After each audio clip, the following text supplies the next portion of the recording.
Hello boys, welcome back to the channel. నేను మీ వంశీ. అందరూ ఎలా ఉన్నారు? హోప్ అందరూ బాగున్నారు అనుకుంటున్నా. సో ఈ రోజు ఒక మంచి అప్డేట్ వీడియో అయితే తీసుకొచ్చాను. సో రీసెంట్ గానే మనకు SP 125, యాక్టివా, డియో, SP 160 ప్రతి ఒక్క బైక్ అనేది అప్డేట్ చేశారు హోండాలో. ఇప్పుడే కొత్తగా నాకు అప్డేట్ వచ్చింది ఏంటంటే షైన్ 125 లో కూడా కొన్ని అప్డేట్స్ అనేది వస్తున్నాయని చెప్పేసి. సో నేను షోరూమ్ వాళ్ళకి కాంటాక్ట్ చేశాను, వాళ్ళని కూడా అడిగాను. వాళ్ళు కూడా నాకు కన్ఫర్మ్ గా చెప్పారు. సో నెక్స్ట్ మంత్ రావచ్చు అని చెప్పేసి. షైన్ 125 లో కూడా మనకి కొన్ని ఇంట్రెస్టింగ్ అప్డేట్స్ చేస్తున్నారు. సో అఫీషియల్ వెబ్‌సైట్ లో అయితే ఏమి ఇన్ఫర్మేషన్ లేదు. కానీ నేను కొన్ని సైట్స్‌లో ఎంక్వైరీ చేసి రిసర్చ్ చేసిన తర్వాత ఈ వీడియో అనేది మీకోసం తీసుకొస్తున్నాను. సో కొత్తగా ఏమేం అప్డేట్స్ వస్తున్నాయి, సో ఎలా ఉండబోతుందని చెప్పి ఈ వీడియోలో చెప్తాను. So do watch the video till the end. So మనకి లాస్ట్ ఇయర్ లాగానే దీంట్లో కూడా మనకి 2 మోడల్స్ అయితే ఉంటాయి. ఒకటి డ్రమ్ ఉంటది, ఇంకోటి డిస్క్ అయితే ఉంటది. ఇదైతే కామన్ గా ఉంటది. అప్రాక్సిమేట్లీ డ్రమ్ ప్రైస్ వచ్చేసి 85,000 ఉండొచ్చు. అలాగే డిస్క్ మోడల్ ప్రైస్ వచ్చేసి 90,000 రూపీస్ ఎక్స్ షోరూమ్ ప్రైస్ చెప్తున్నాను నేను. సో షోరూమ్ కి వచ్చిన తర్వాత మీ ఏరియా బట్టి ఎక్స్ షోరూమ్ ప్రైస్ అనేది అండ్ ఆన్ ప్రైస్ అనేది డిసైడ్ అవుతుంది కాబట్టి నేను అప్రాక్సిమేట్ లా చెప్పట్లేదు. అండ్ అఫీషియల్ కూడా లాంచ్ చేయలేదు కాబట్టి మనకి ఇన్ఫర్మేషన్ అనేది ఎక్కువగా లేదు. నాకు తెలిసిన ఇన్ఫర్మేషన్ మాత్రం మీతో పాటు షేర్ చేసుకుంటాను. సో ఫస్ట్ నాకు దీంట్లో చేసే అప్డేట్ గురించి ఐడియా వచ్చింది ఏంటంటే, అన్ని స్కూటర్స్ అండ్ బైక్స్ లాగానే దీంట్లో కూడా మనకి OBD2 కంప్లైంట్ ఇంజన్ కి అయితే అప్డేట్ చేశారు. ఇది ఫస్ట్ అప్డేట్. సో ఇంజన్ లో మేజర్ గా చేంజెస్ ఏం లేదు. సేమ్ అదే 125cc ఇంజన్ అయితే ఉంటది. అరౌండ్ మనకు 10.8 bhp ఆఫ్ పవర్, అలాగే మనకు 11 Nm ఆఫ్ టార్క్ అయితే ప్రొడ్యూస్ చేస్తుంది. దీంట్లో ఎటువంటి చేంజ్ లేదు. ఓన్లీ మనకి OBD2B కి అయితే అప్డేట్ చేశారు.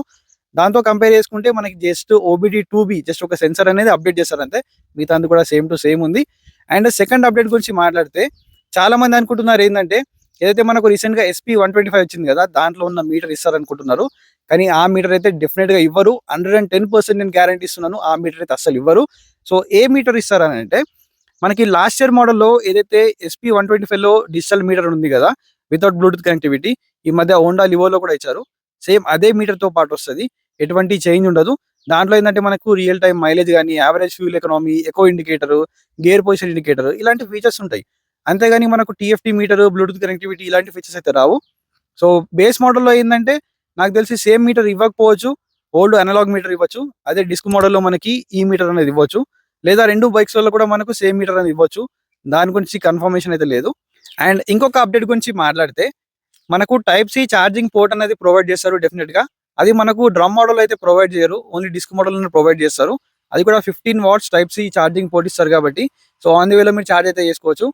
బేస్ మోడల్ కి మనకి టాప్ మోడల్ కి డిఫరెన్స్ అనేది ఉండాలి కాబట్టి ఛార్జింగ్ పోర్ట్ అనేది నాకు తెలిసి డిస్క్ మోడల్ అని ఇస్తారు. మనం నెక్స్ట్ అప్డేట్ గురించి మాట్లాడితే, లాస్ట్ ఇయర్ మోడల్లో మనకి ఇంజన్ కిల్ స్విచ్ అనేది ఉండేది. ఈ ఇయర్ మోడల్లో మనకి ఐడ్లింగ్ స్టాప్ సిస్టమ్ టెక్నాలజీ అయితే ప్రొవైడ్ చేస్తున్నారు.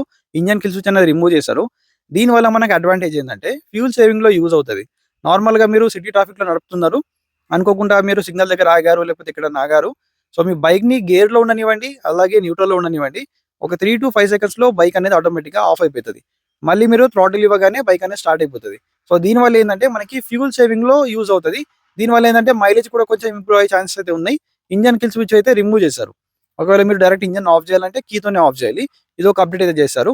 అండ్ ఇంకొక అప్డేట్ వచ్చేసి, నాకు తెలిసిన ఇన్ఫర్మేషన్ ప్రకారంగా చెప్తున్నాను, దాంట్లో ఒక న్యూ కలర్ అనేది లాంచ్ చేస్తున్నారు అనుకుంటున్నాను. బ్లాక్ కలర్ అనేది కొత్తగా మనకి బ్లాక్ కలర్ అనేది వస్తుంది. అది మరి విత్ గ్రాఫిక్స్ వస్తుందా, వితౌట్ గ్రాఫిక్స్ వస్తుందా తెలియదు. ఇంకొక అప్డేట్ గురించి మాట్లాడితే, మనకి లాస్ట్ ఇయర్ మోడల్లో ఏంటంటే 80 సెక్షన్ టైర్స్ అనేది ఉండేది. నాకు తెలిసి అప్రాక్సిమేట్లీ నాకు ఐడియా లేదు. స్క్రీన్ పైన ఇక్కడ వేస్తాను నేను టైర్ ప్రొఫైల్ అనేది. సో లాస్ట్ ఇయర్ తో కంపేర్ చేసుకుంటే ఇప్పుడు 90 సెక్షన్ టైర్ అనేది ఇస్తున్నారని చెప్పి లీక్స్ వచ్చాయి. సో 90 సెక్షన్ టైర్ ఇవ్వడం వల్ల కొద్దిగా టైర్స్ మనకి గ్రిప్ అనేది ఇంప్రూవ్ అవుతుంది. సో వచ్చిన తర్వాత చూద్దాం 90 సెక్షన్ ఇస్తారా, మరి సేమ్ టైర్స్ ఉన్నాయా. అండ్ బ్రేకింగ్ పరంగా ఎటువంటి చేంజ్ లేదు. సో మనకి రియర్ 130 mm డ్రమ్ వస్తుంది, ఫ్రంట్ కూడా 130 mm డ్రమ్ వస్తుంది డ్రమ్ మోడల్లో విత్ కాంబీ బ్రేకింగ్ సిస్టమ్. అదే మీరు డిస్క్ మోడల్ తీసుకున్నట్టయితే 240 mm డిస్క్ వస్తుంది, నాన్ పెట్రోల్ డిస్క్. మనకి నిసిన్ క్యాలిపర్ తో పాటు వస్తుంది. మరి ఈ మోడల్లో మనకి ఎండ్యూరెన్స్ ఇస్తారా, నిసిన్ క్యాలిపర్ ఇస్తారా చూడాలి. ఎందుకంటే యూనికాన్ లో మనకి నిసిన్ నుంచి ఎండ్యూరెన్స్ కి అయితే చేంజ్ చేశారు. మరి దీంట్లో కూడా ఏ క్యాలిపర్ ఇస్తారో చూడాలి. అండ్ మిగతా అంతా మనకి సేమ్ ఉన్నాయి. సో ఇవైతే నాకు తెలిసిన లీక్స్ ప్రకారం 2025 షైన్ OBD2B మోడల్లో వచ్చే చేంజెస్ అయితే. సో వీడియో ఇన్ఫర్మేటివ్ అనిపిస్తే వీడియోకి లైక్ చేయండి, ఛానల్ కి సబ్స్క్రైబ్ చేయండి. సో లేటెస్ట్ ఇన్ఫర్మేషన్ వీడియోస్ అనేది చాలా తీసుకొస్తా ఉంటాను. సో మన ఛానల్లో చాలా వీడియోస్ అనేది ఉన్నది. సో షైన్ 125 గురించి డీటెయిల్ రివ్యూ కావాలంటే మన ఛానల్లో ఉంది, ఒకసారి చెక్అౌట్ చేయండి. సో మళ్ళీ ఒక ఇంట్రెస్టింగ్ వీడియోతో కలుస్తాను. అంటే then take care, keep loving, keep supporting. Signing off your moto boy VK.